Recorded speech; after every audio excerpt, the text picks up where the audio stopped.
At the end of the previous video, we looked at Pamela L. Grossman's example of two new teachers and the ways they went about introducing secondary students to Shakespeare's Hamlet. Here's a way of thinking about how those two teachers planned. You may have touched on some of these ideas in your journal notes. 1. Jake taught his students as though he were sharing his notes from university, one by one in 50-minute bites. It's as though he wanted to slow down the experience of watching the play and provide an ongoing commentary on it for his students. He imagined the lessons would be a bit like the classic films you can buy, with a voiceover commentary from the director, for film lovers to absorb and reflect on at their leisure. For the other teacher, Stephen, it was all about giving students a toolkit to make sense of an unfamiliar set of words based on a situation they could relate to. He expected that the students would be put off, because the language and subject matter of Hamlet would seem unfamiliar to them. In fact, he didn't mention the title of the play they were going to study until students had carried out an exercise that asked them to reason about why people can respond in an extreme way to changes in the family. Now, you may have noticed that although both teachers had a similar academic background, their aims were very different. Most people presented with that scenario would probably conclude that Stephen's approach stood a greater chance of succeeding.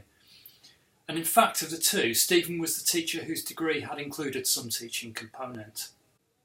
In Jake's case, he assumed the students would engage actively with the material throughout. His concept of a successful student in the discipline led him to expect that they would go away and find things out about the play as they were studying, read the scenes in advance, question what they were told in lessons and suggest alternatives. But it was only at the end of that particular period of teaching, after a number of weeks, when an assignment was actually set. There was nothing explicit before that to create the conditions that would encourage them to do some of those things to help them learn in the discipline. And in his planning, Jake started with his university notes, which he himself had produced, being able to do those things as a matter of course, in an area in which he was very familiar. Stephen's planning was undoubtedly more successful. His approach had limitations, and in fact both teachers encountered problems of various kinds as new practitioners. However, he showed an understanding that the students needed first of all to be able to interpret the material they were presented with based on what they already knew. Not only that, but he set a task right at the start that would require them to experience how that is actually done in the discipline, by reasoning and making connections. There is no suggestion in this Tale of Two Hamlets that because people like Jake find the subject easy, they necessarily find it hard to teach it to others. In fact, that isn't what research and evidence is telling us at all. Instead, it's a little like the Sky News story I referred to in the previous video, which badly misrepresented the idea of subject knowledge, as having a kind of peak expertise that can be shared with others. Academic knowledge was important for both Jake and Stephen, but what counts within that is the ability to understand how people learn in your discipline, including how and why they make mistakes. So we can see that when we plan, we're doing so based on a set of ideas about how we're expecting students to learn.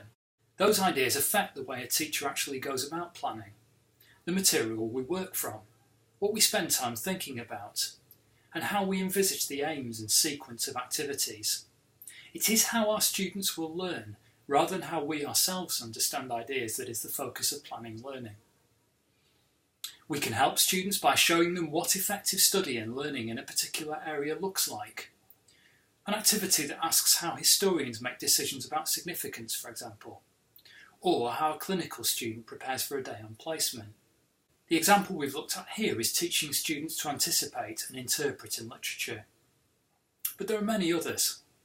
It's important that these kind of activities aren't left to the end of a period of study, that students at different ability levels can do them, and that they occur more than once, allowing practice. Noel Entwistle and his colleagues have researched this area of university teaching extensively. They call it cultivating the disposition to understand.